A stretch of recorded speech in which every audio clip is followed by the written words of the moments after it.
all the credit or groans are his. As most of you know, Melissa used to travel a lot for work, and 2 years ago she was in Vietnam and we got to hang out a few times. So here's a fun story about one of those times. In Vietnam, scooter taxis are pretty common. And yes, a scooter taxi is exactly what it sounds like. A tiny guy in shorts and flip-flops pulls up on a scooter and gives you a tiny, sweaty helmet, safety first of course, and then you jump on the back half of his seat and go. It's faster than a car taxi because you can maneuver around all the traffic jams, as well as it's an exciting and nerve-wracking way to get around.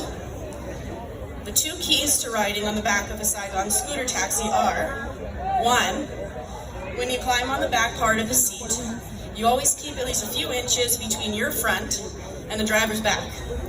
And 2, you then put your arms down by your sides and hold on to the bottom of the seat for dear life. You grab the bottom of the seat with the bumper shining intensity, and you don't let go or touch the sweaty driver with your chest. Well, while we were partying, I might have forgotten to tell Melissa all of that. Or maybe when I told her, she didn't hear me because she was already crying about something minor and unrelated. She cries a lot. Years ago, she was in Russia, I believe, and her card wouldn't work at the ATM in her hotel lobby, so she started crying.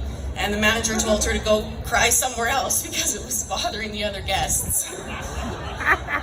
Such warm people. Anyways, at the end of the night, when it was time for Melissa to go back to the hotel, this little guy pulled up on his scooter, and when I say little, I mean minuscule. He was so short, he even made Sean look tall. Anyway, she hopped on the back of this little guy's bike and immediately wrapped her arms around him like a biker chick.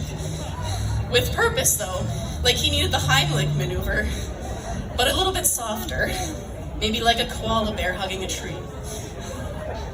So out of nowhere, this scooter taxi guy's night just got a whole lot better. A drunk foreign girl was all over him for 5 miles, 0 space between her front, his back, all the way downtown to a fancy hotel.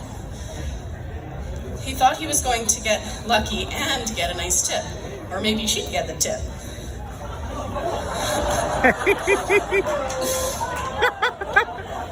The driver was picturing himself in a white Sheraton bathrobe, drinking champagne, smoking on the balcony overlooking the city.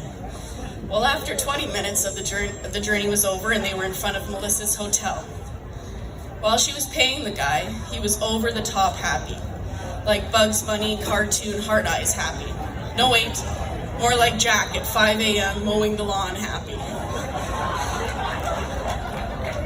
Then he decided to just go for it.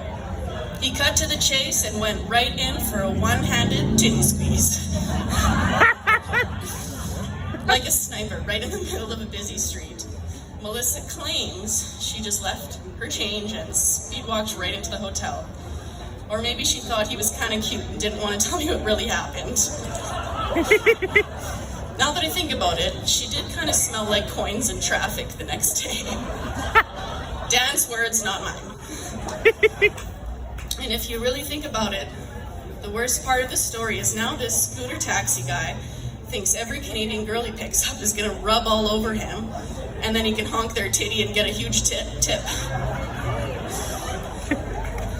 If I ever cross paths with that guy again, I've got to explain to him that not all Canadian girls are like that, but most Transcona girls totally are.